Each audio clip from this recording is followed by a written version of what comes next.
चलिए आज हम लोग पढ़ने वाले हैं NCERT क्लास 9 एक्सरसाइज 1.2। जैसा कि हम लोग पिछले क्लास में मैथमेटिक्स क्लास 9 की हम लोग पढ़ रहे थे, एक्सरसाइज 1.1 NCERT से किए थे। आज हम लोग इसी को आगे बढ़ाते हुए एक्सरसाइज 1.2 करने वाले हैं क्लास 9। तो ध्यान देंगे।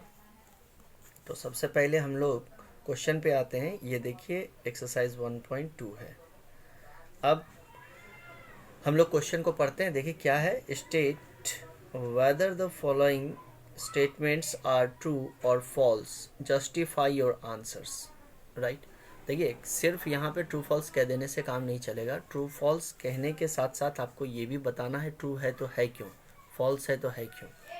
तो चलिए हम लोग ज़्यादा समय ना गंवाते हुए शुरू करते हैं क्वेश्चन को, वरना वीडियो हम लोग का लंबा हो जाता है। इसलिए शुरू करते हैं। पहला क्वेश्चन है, every irrational number is a real number.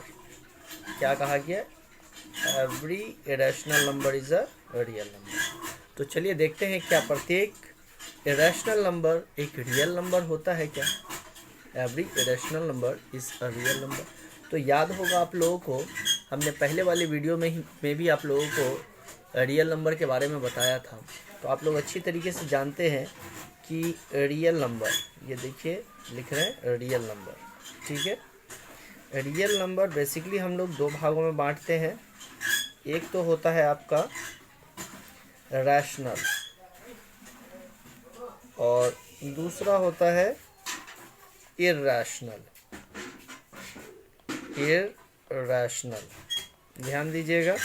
पहला है रैशनल और दूसरा है इर्रेशनल। तो देखिए कि आप इसको भी देख करके, जो अभी हमने बताया है रैशनल और इर्रेशनल, इसको भी देख के आपको समझ में आ रहा होगा कि रियल नंबर में सिर्फ इर्रेशनल ही नहीं होता है, बल्कि इसमें रैशनल नंबर भी होते हैं। रैशनल भी होते हैं और इर्रेशनल भी होते हैं। तो क्या ये जो क्वेश्चन कहा गया है every irrational number is a real number, तो जितने भी इरेशनल नंबर हैं वो सभी के सभी क्या रियल नंबर हैं? ये सभी के सभी क्या रियल नंबर हैं? तो हाँ बिल्कुल, आपको बता दें कि सारे इरेशनल और रैशनल दोनों ही क्या होते हैं? रियल नंबर होते हैं। ठीक है। तो अगर ये सारे इरेशनल नंबर की बात की गई तो सारे इरेशनल नंबर क्या हैं? रियल हैं, देख सकते हैं। और सारे रैशनल नंबर भी रियल ही हैं, ये भी देख लीजिए। तो इसलिए ये बात बिल्कुल सही कहा गया है। ठीक है। और इसको आप जस्टिफाई कर सकते हैं, लिख सकते हैं आसानी से। यस, इसको देखिए हम कैसे लिखने वाले हैं, ध्यान देंगे। हम लोग कुछ इस तरीके से इसको लिखेंगे। यस तो लिख दिया हमने, लेकिन नीचे इसको हम लोग लिखेंगे कुछ ऐसे। Yes, all irrational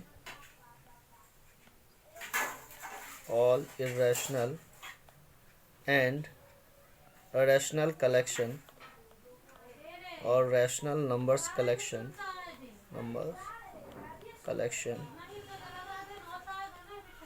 is real।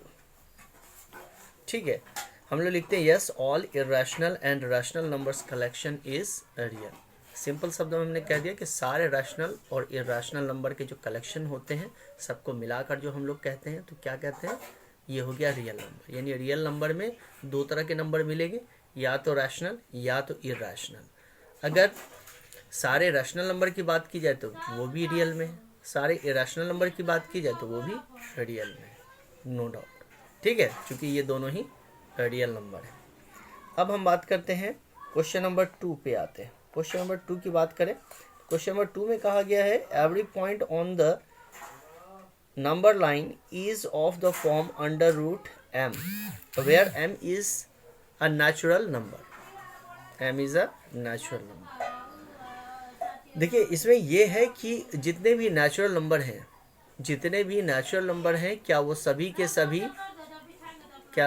सभी उसके स्क्वायर रूट, जितने भी नेचुरल नंबर हैं उसके अगर आप स्क्वायर रूट कर लेते हो तो वो सभी के सभी आपको नंबर लाइन पे दिखते हैं, यानी नंबर लाइन पे जितने भी नंबर आप इंडिकेट करते हो वो सारे नंबर वैसे नंबर होते हैं जो नेचुरल नंबर के ही स्क्वायर रूट होते हैं, यूँ समझिए। ठीक है, चलिए हम देखते हैं। पहले एक नंबर लाइन बनाते हैं, ध्यान दीजिए।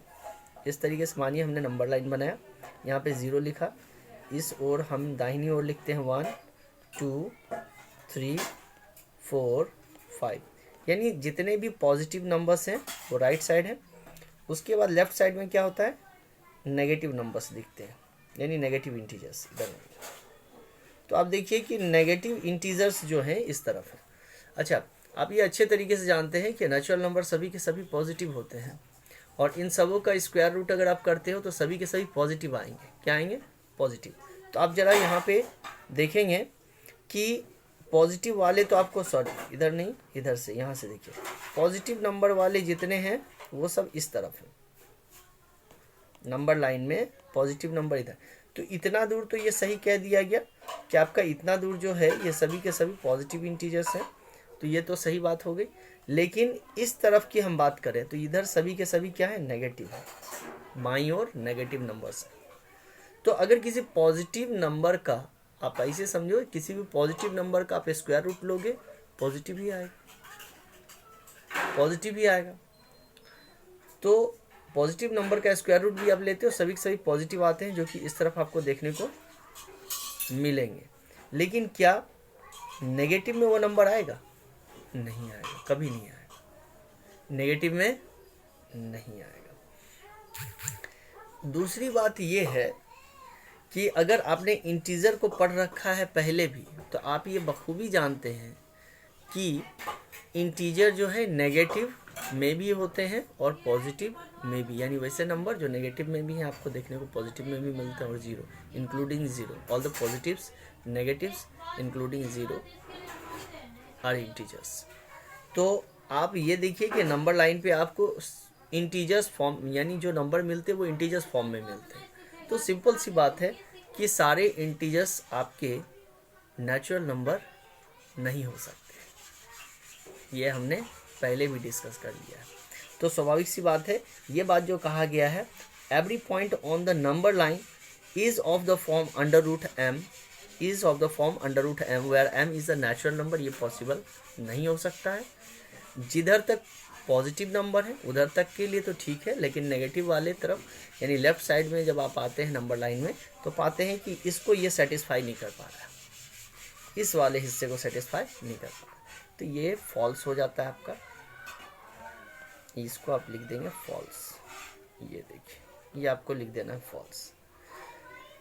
इसके लिए भी अगर आप स्टेटमेंट लिखना चाहें तो बिल्कुल लिख सकते हैं। स्टेटमेंट कुछ इस तरीके से लिख देंगे, क्योंकि यहाँ पे अपने आंसर को जस्टिफाई भी करना है, तो ये बात आप लिख सकते हैं। लिखना है स्क्वायर रूट ऑफ, पहले तो फॉल्स हो जाएगा, और लिख दीजिएगा since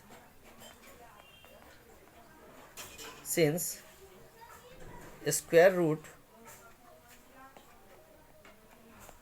of a natural number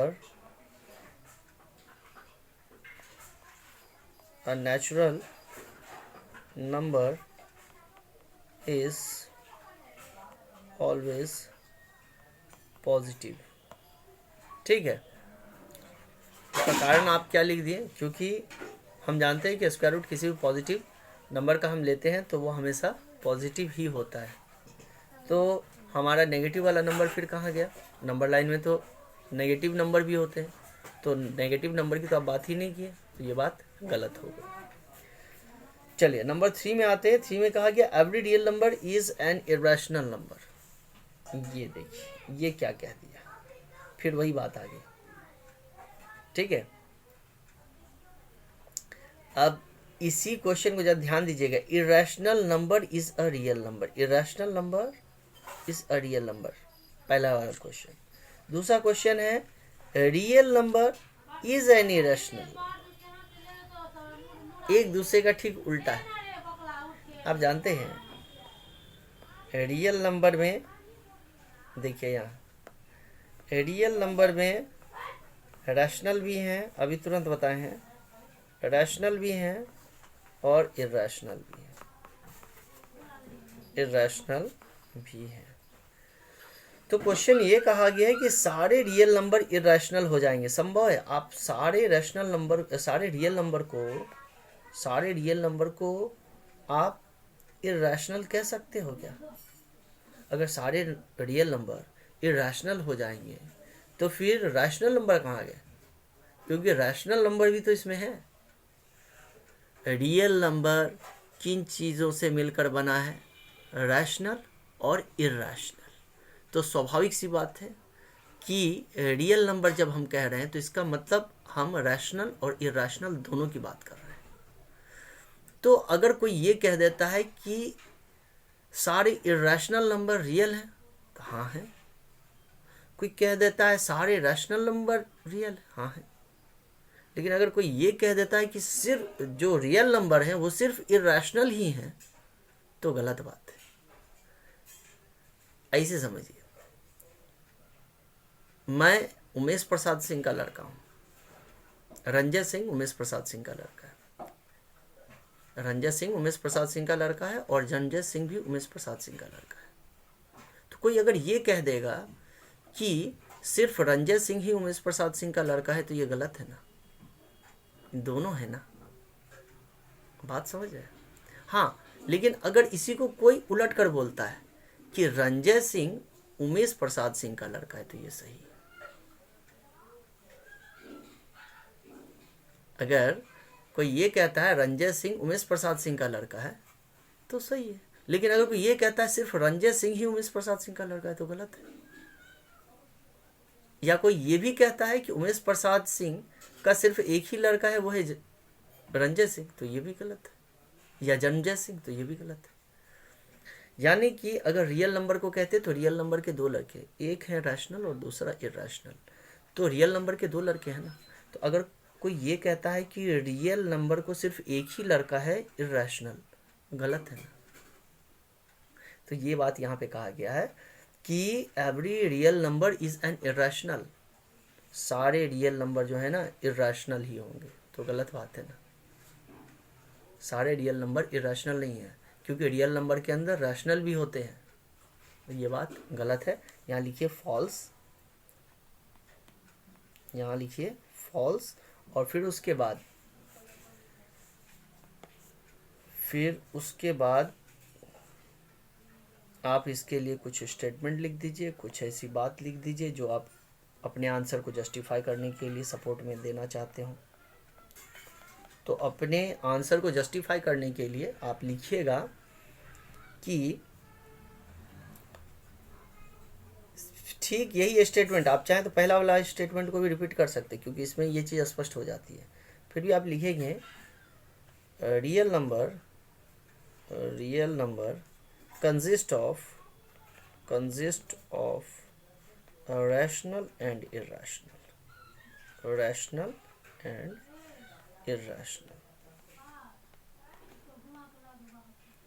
बस इतनी सी बात लिखनी है आपको। आप अपने आंसर के सपोर्ट में ये बात लिख सकते हैं। तो ये था हमारा क्वेश्चन नंबर 1 का 1 2 3 जो हमने अभी आपको बताया।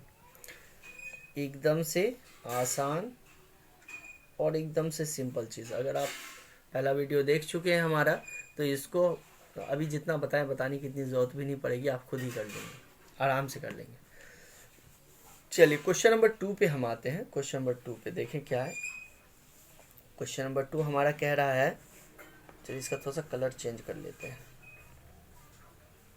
क्वेश्चन नंबर 2 हमारा ये कह रहा है, are the square root of all positive integers irrational if not given example of the square root of a number that is a rational number। देखिए बड़ी अच्छी बात कही गई, इसको जरा ध्यान से समझेंगे। क्या कहा गया? कहा गया क्या सारे स्क्वायर रूट जितने पॉजिटिव इंटीजर हैं are the square root of all positive integers irrational. यानी ऐसे नहीं समझिए आप, ऐसे यहाँ हम आपको लिख के समझा रहे हैं, इसको समझिएगा। जैसे हम लिख देते हैं 1 2 3 4 5 6 7 8 9 10 एंड सो ऑन। अब क्या करते हैं, ये सभी पॉजिटिव, ये सभी के सभी क्या है, पॉजिटिव इंटीजर है। इस सभी पॉजिटिव इंटीजर का अगर आप स्क्वायर रूट लेते हैं तो क्या ये सभी इर्रेशनल होता है? इर्रेशनल हो जाएगा क्या? चलिए चेक करते हैं। अंडर रूट वन ही रहेगा। अंडर रूट टू, चलिए भाई under root two. Under root three, ये भी इर्रेशनल रह गया। अंडर रूट फोर क्या बन जाता है, two. Under root five, under root six, चलिए ये भी ठीक है, ये भी ठीक है। Under root seven, under root eight, two root two होता है। आप टू रूट टू अगर लिखते हैं तो ठीक है, नहीं लिखते हैं कोई बात नहीं, आप अंडर रूट एट भी रहने दे सकते हैं, कोई दिक्कत नहीं। यहाँ पे थोड़ा सा यहाँ पे लिखेंगे अंडर रूट एट, और अंडर रूट नाइन को लिखेंगे थ्री का स्क्वायर कीजिए तो 9 होता है। तो इसका मतलब है कि अगर अंडर रूट 9 है तो वो 3 के रूप में बाहर आएगा। अंडर रूट 10 है, under root 10 and so on. अच्छा, इतना सा ही, केवल 10 ही नंबर लिए हैं। इसी में देखिए अभी हम आपको दिखाते हैं, सभी इर्रेशनल नहीं है, कुछ रैशनल नंबर भी आ गए हमारे पास। कैसे? जैसे देखिएगा, यहाँ ध्यान दीजिएगा, कलर चेंज कर देते तो समझ में आए आराम से। चलिए जैसे यहाँ देखिए 2 3 होल नंबर के रूप में आ गया बाहर। और आप तो जानते हैं होल नंबर, नेचुरल नंबर, ये सभी क्या है, ये सभी रैशनल है, ये सभी रैशनल हैं। तो ये भी रैशनल, ये भी रैशनल। अब एग्जाम्पल बोला देने के लिए, तो एग्जाम्पल आप दे सकते हैं आराम से। एग्जाम्पल के तौर पे लिखेंगे 9 इफ, यहाँ लिखिए, यहाँ पे लिख सकते हैं if we take square root of 9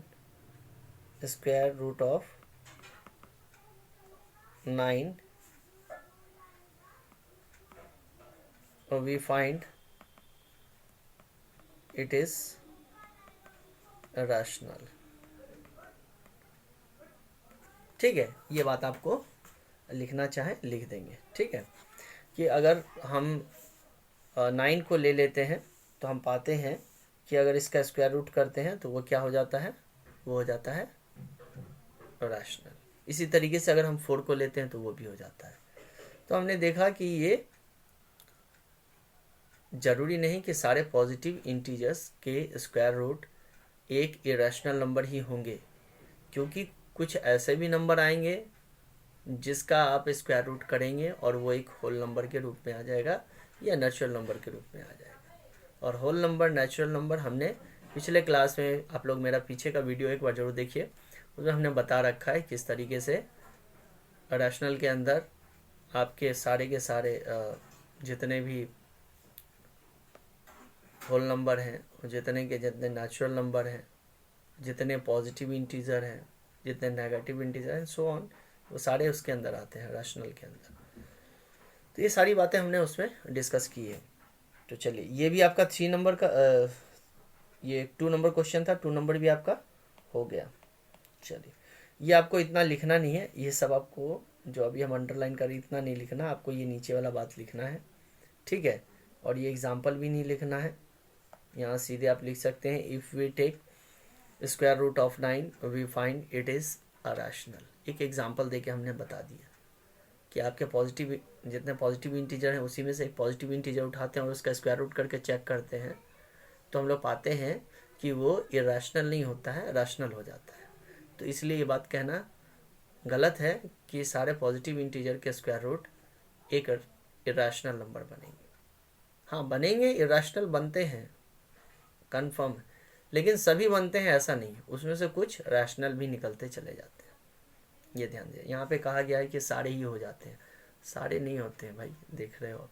सारे कैसे हो जाते हैं। चलिए हाँ, अगला क्वेश्चन है so how under root 5 be represented on the number line. इसके लिए थोड़ा सा हम आप लोगों का टाइम लेंगे और इसको चाहेंगे कि जल्दी से जल्दी आप लोग का जो है हम अंडर रूट 5 है। चलिए इसके लिए हम कुछ करते हैं, इतने में हो जाना चाहिए। चलिए कर लेते हैं। सबसे पहले हम एक रूलर उठा लेते हैं। देख लीजिए सभी लोग यहाँ देखेंगे, रूलर हमने ले रखा है और यहाँ पे हम लोग क्या करेंगे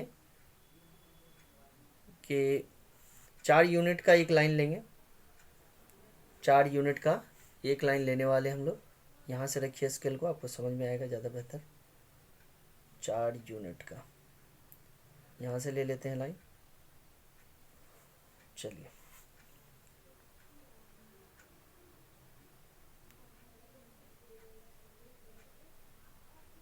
चार यूनिट का एक लेंगे तो दूसरा यूनिट पुराने के लिए हमको 8 तक लेना होगा। चलिए हम लोगों ने 8 सेंटीमीटर का, जैसा आप देख रहे हैं 8 सेंटीमीटर का हमने लाइन खींचा और हम लोग यहाँ पे लिख देंगे 1 यूनिट। यहाँ पे 1 यूनिट जो हमने लिया है वो लिया है 4 सेंटीमीटर का। ठीक है, ये बात आपको लिख देनी है कि 1 यूनिट कितने सेंटीमीटर का, 4 सेंटीमीटर का। तो 2 यूनिट आपको ले लेना है नीचे, 2 यूनिट नीचे लेना है। अब 2 यूनिट लेने के बाद आपको करना क्या है कि इधर आपको इस हिस्से पे इस तरीके से स्केल को रखना है और यहाँ पे 90 डिग्री घुमा देना है स्केल को 90 डिग्री पे। हालांकि आप लोग के पास इस तरह का सिस्टम नहीं होगा, आप लोग के पास कंपास होगा, कंपास से 90 डिग्री बना लेंगे। ठीक है, हाँ कंपास तो हम आपको, ये आपको अपने कंपास से बना लेना है। ठीक है, एग्जैक्टली 90 डिग्री आप लोग को दिख रहा होगा। अब 90 डिग्री से हम लोग कितने सेंटीमीटर लेंगे, 1 यूनिट इधर लेंगे। इधर हम लोग को 2 यूनिट लेना है, नीचे कितना लेना है, 2 यूनिट लेना है और ऊपर 90 डिग्री पे कितना यूनिट लेना है, 1 यूनिट। 1 यूनिट का मतलब 4 सेंटीमीटर। 1 यूनिट का मतलब 4 सेंटीमीटर। तो ये हम लोग 4 सेंटीमीटर ले लेंगे और 4 सेंटीमीटर लेने के बाद इसको करना क्या है, देखिए इसको स्केल को हटा दीजिए यहाँ से। अब हम लोग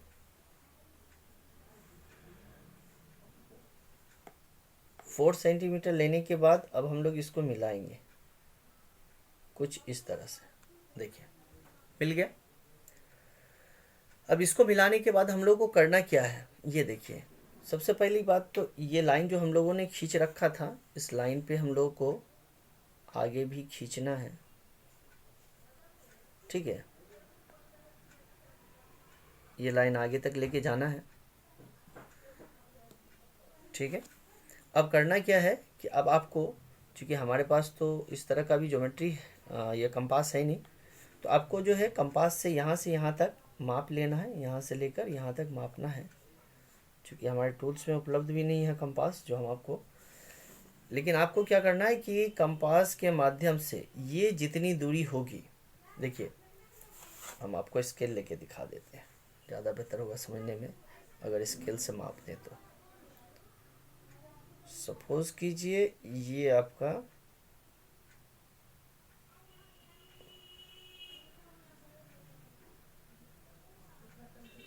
ठीक है, कितना तक हो रहा है, 0 to 9, 0 to 9 हो रहा है। अब इसको करना क्या है, ये देखिए यहीं पे रख के 0 to 9 उसी लेंथ का हमको करना क्या है। अगर आपके पास कंपास है तो कंपास से यहाँ पे रख के, देखिए इस जगह पे रख के इसका हम नाम रख देते हैं। इसका नाम आप रख लीजिएगा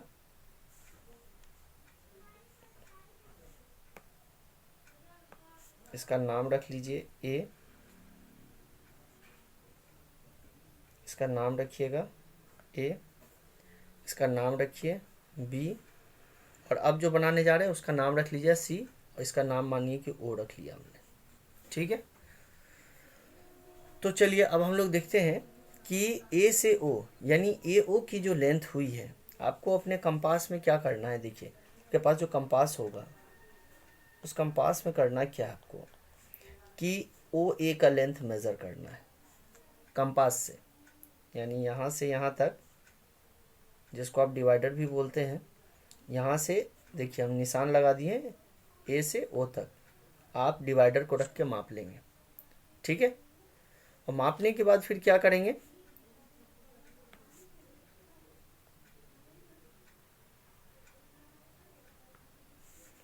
चलिए यहाँ पे थोड़ा सा गड़बड़ हो गया है, उसको मिटाते हैं।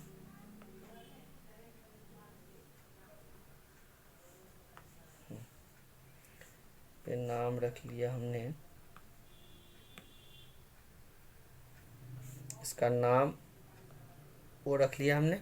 अब ए से ओ तक आप लोग माप लेंगे। मापने के बाद जो भी लेंथ आएगा वो कंपास से आपको क्या करना है, माप लेना है ओ ए का लेंथ। और मापने के बाद यहाँ से आपको इसको इसी गिरा कर यूँ ऐसे काट देनी है। ठीक है, यहाँ से कंपास को रख के ऐसे काट देनी है। लेकिन अभी हमारे पास तो कंपास उपलब्ध नहीं है, तो हम इसके इस्तेमाल से, चूँकि हम अभी माप कर गए थे 9 सेंटीमीटर का, फिर से एक बार आप लोगों के लिए माप देते हैं। देख लीजिए यहाँ पे 9 सेंटीमीटर दिख रहा है ना, 0 से। तो अब इसको हम इधर रख लेते हैं। हमारे पास स्केल है, हम उसी की मदद से बना दे रहे हैं। आप लोग कंपास होगा, कंपास का यूज़ कर लेंगे। ये रहा 9 सेंटीमीटर यहाँ पे, ये रहा 9 सेंटीमीटर।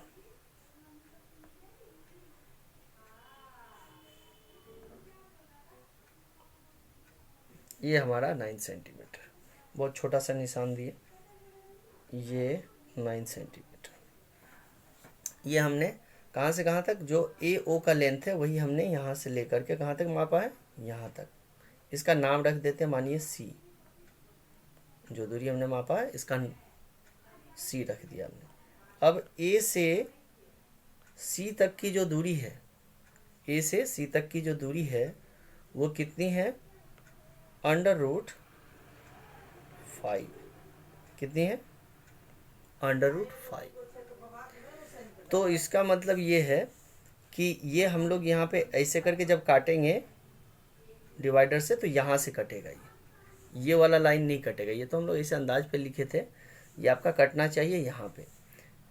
तो डिवाइडर मौजूद नहीं है, इसलिए हम ऐसा कर लिए कि आपका वहाँ से इसको काट लिए। चलिए, तो ये आप लोगों का